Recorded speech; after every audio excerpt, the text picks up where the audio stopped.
Si Vice Mayor Harold Respicio tinuligsang hindi pagtanggap sa ikatlong impeachment case laban kay Pangulong Bongbong Marcos na inihain nila sa Office of the Secretary General ng House of Representatives. Kaugnay niyan, may report ang Bombo Radio Kawayan. Dahas ang tinuligsa ni Reyna Mercedes Vice Mayor Attorney Harold Respicio ang umano'y pagharang ng Office of the Secretary General ng Kamara sa impeachment complaint laban kay Pangulong Ferdinand Bongbong Marcos Jr. noong January 22 o kahapon. Ayon kay Respicio sa panayam ng Bombo Radio Kawayan, tumanggi ang tanggapan na tanggapin ang reklamo dahil sa wala sa bansa ang Secretary General. Bagay na anyay labag sa patakaran dahil sa ministerial duty ang pagtanggap nito.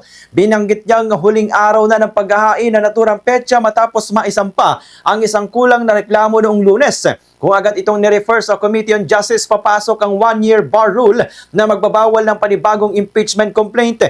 Giit ni Respicio, nagkaroon na ng legal tender of filing kaya't mananagot ang Secretary General at Deputy sa Korte Suprema. Ang reklamo ay nakabatay sa aligasyon ng korupsyon, paglabag sa konstitusyon at maling paggamit ng pondo. Katuwan naman sa paghahanda mga veteranong politiko tulad ni Mike Defensor, Chavit Singson at Attorney Bernie Topacio. Itinanggi naman na Respicio ang pagkakaugnay sa anumang political bloc at tiginit na laban nito sa korupsyon at paglabag sa batas.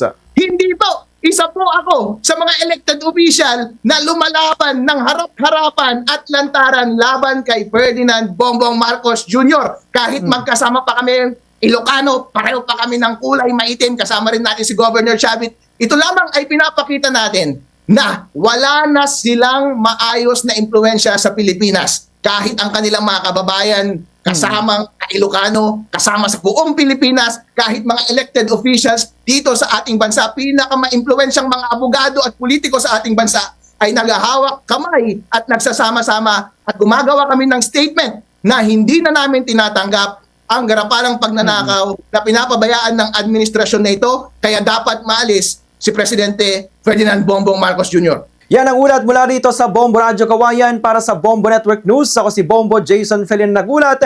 This is Bombo Radio Philippines, the #1 and most trusted source of news and information.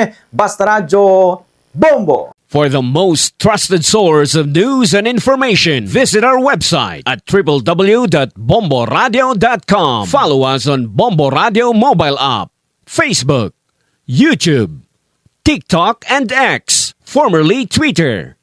Like, share, and stay connected. Anytime, anywhere.